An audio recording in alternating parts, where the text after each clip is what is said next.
So friends, UP PCS 25 के exam 12 अक्टूबर को है।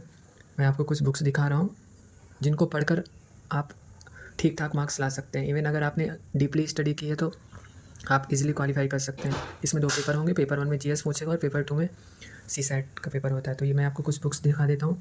ये हिस्ट्री की है, ये यूपी स्पेशल और ये करंट अफेयर्स पिछले 1 साल का, और इसमें जितने भी प्लानिंग और स्कीम्स वगैरह हैं वो हैं। और ये आर्ट एंड कल्चर का है, हिडन ज्योग्राफी है, और ये करंट अफेयर्स भी ये भी है, और ये है आपका पॉलिटी, और ये है आपके पीवाईक्यू। तो अगर आप इनको डीपली अच्छे से प्रिसाइजली पढ़ते हैं तो आप इजीली 200 में से 120 मार्क्स तो इजीली ला ही सकते हैं।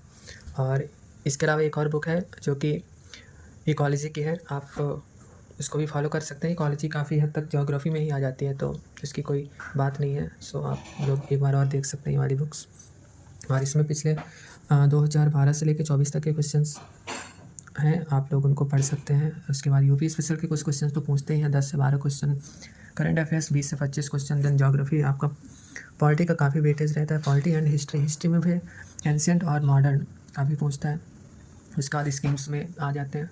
फिर उसके बाद आर्ट एंड कल्चर। और ये लूसेंट एक ऐसी बुक मानी जाती है कि इसमें वन लाइनर क्वेश्चंस काफ़ी हद तक आप सही कर सकते हैं। चलिए, ऑल द बेस्ट। मैंने आपको पिछले वीडियो में बताया था कि पेपर 1 में जीएस स्टडी कैसे की जा सकती है, और पेपर 2 होता है सीसैट का। पिछले कुछ सालों से सीसैट का पेपर काफ़ी टफ पूछने लगे हैं वो लोग। तो जिनका अगर मैथ्स बैकग्राउंड नहीं है तो उनको काफ़ी प्रॉब्लम फेस करनी पड़ती है, क्योंकि क्वेश्चंस का लेवल काफ़ी हाई होता है। तो आप सीसैट को ज़रा से भी ईजिली ना लें और उसकी लगातार प्रैक्टिस करें। कहने को होता है कि 200 में 66 नंबर आ जाते हैं, बट ऐसा होता नहीं है। बहुत से लोग जीएस में अच्छा कर जाते हैं बट इसमें रह जाते हैं। तो आपको ये क्वालिफाई करना ही है। सो आप इसको ईजिली मत लें और उसकी प्रैक्टिस करें।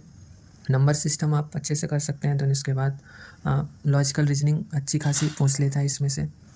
और मैथ्स के सिंपल क्वेश्चन, मेंसुरेशन के क्वेश्चंस आते हैं, आप उन पे फोकस करिएगा। मेंसुरेशन, ठीक है। चलिए, ओके, टाटा। जो लोग कॉम्पिटिटिव एग्ज़ाम देते हैं उनको पता होगा कि हर एक एग्ज़ाम का, आइदर वो यूपीएससी हो या तो किसी भी स्टेट का सर्विस कमीशन हो, उसका एक फिक्स एरिया ऑफ इंटरेस्ट होता है जिससे वो क्वेश्चन हर साल पूछता है। तो ये एग्ज़ाम चूँकि यूपी पीसीएस का, तो मैं यूपीएससी की बात नहीं करूँगा, मैं बात करूँगा पीएससी की।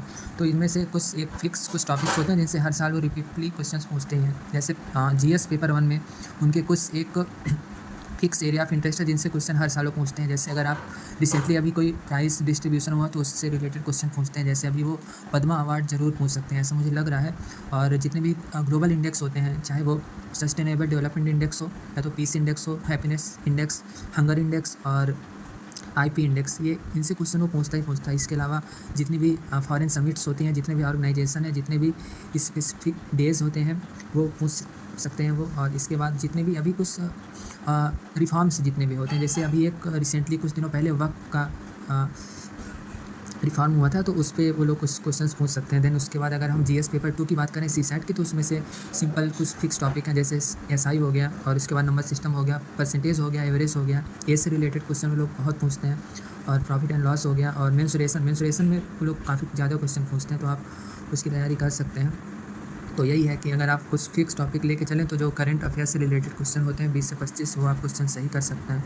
जैसे कि मैं अभी ये पढ़ रहा करंट अफेयर से है, तो इससे कुछ रिलेटेड क्वेश्चन वो लोग पूछ सकते हैं। एग्ज़ाम के बाद सब लोग इस बात को लेकर क्यूरियस रहते हैं कि जो हमने एग्ज़ाम दिया उसका कट ऑफ कितना जा सकता है। तो कट ऑफ कितना जाएगा ये कई फैक्टर्स पे डिपेंड करता है कि पेपर का लेवल कैसे था, पेपर इजी था, मॉडरेट था, या तो हायर लेवल पर था, उसके ऊपर डिपेंड करता है।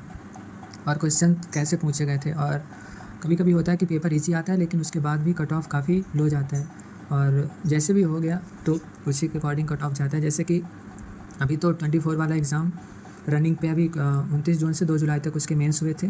सो अभी उसका तो कट ऑफ बताया नहीं गया है, लेकिन 2023 में जो एग्ज़ाम हुआ था उसका मैं जनरल का कट ऑफ बता रहा हूँ। उसका कट ऑफ गया था 125 मार्क्स आउट ऑफ 200। और इसके पहले अगर 22 की बात की जाए तो उसका कट ऑफ गया था 111 नंबर। तो इसी के लोग आसपास का सोच सकते हैं कि कट ऑफ इतना ही जाएगा। तो अगर आप सेफर साइड में रहना चाहते हो कि आप सिलेक्ट हो जाओ, आप क्वालिफाई कर जाओ मेंस के लिए, तो आपको एनी हाउ आपको 125 मार्क्स तो लाने ही पड़ेंगे। 125 अगर आ जाते हैं आपके, तो आप तो सेफ़ जोन में चले ही जाओगे किसी भी हालत पर। पेपर कैसा भी रहा हो, ईजी टफ, 125 अगर आपके आ रहे हैं तो आपका मेंस के लिए आप क्वालिफाई कर ही जाओगे। देन अगर आप एनी हाउ आपको 110 के ऊपर तो लाने ही लाने। अगर आपको 110 के नीचे आता है तो आप एक्सपेक्ट नहीं करेंगे कि आपका कुछ क्वालिफाई हो ही सकता है। सो आप उसी के अकॉर्डिंग प्रिपेयर करिए। और ये देखिए, अभी मैं थोड़ी देर पहले सीसैट का उसके क्वेश्चंस को सॉल्व कर रहा था। जैसे मैंने पहले बताया था कि इसमें प्रॉफिट एंड लॉस के क्वेश्चंस पूछ सकता है, average and ratio and proportion पूछ सकता है, परसेंटेज, ये सब। तो यही मैं ये क्वेश्चंस आए थे इंजीनियरिंग सर्विसेज के, तो मैं इनको लगा रहा हूँ। और अब देखते हैं कि क्या होता है। अब कट ऑफ 2 ही दिन बचे हुए हैं, तो आप जितना भी ज़्यादा हो सकता है आप अपना रिवाइज़ करिए और कुछ भी नया मत पढ़िए। करंट अफेयर्स को एक बार रिवाइज़ कर सकते हैं, बट लेकिन और भी बाकी जो जितने सब्जेक्ट हैं उनको मुझे नहीं लगता कि आपको पढ़ना चाहिए। बस ऊपर आप रिवाइज़ कर सकते हैं, करंट अफेयर्स पर ज़्यादा फोकस कर सकते हैं।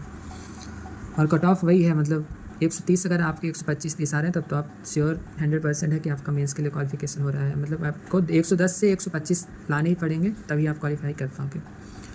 ठीक है, आप लोग पढ़ते रहिए और ऑल द बेस्ट, अच्छे से करिए। फिर मिलते हैं आप सबसे।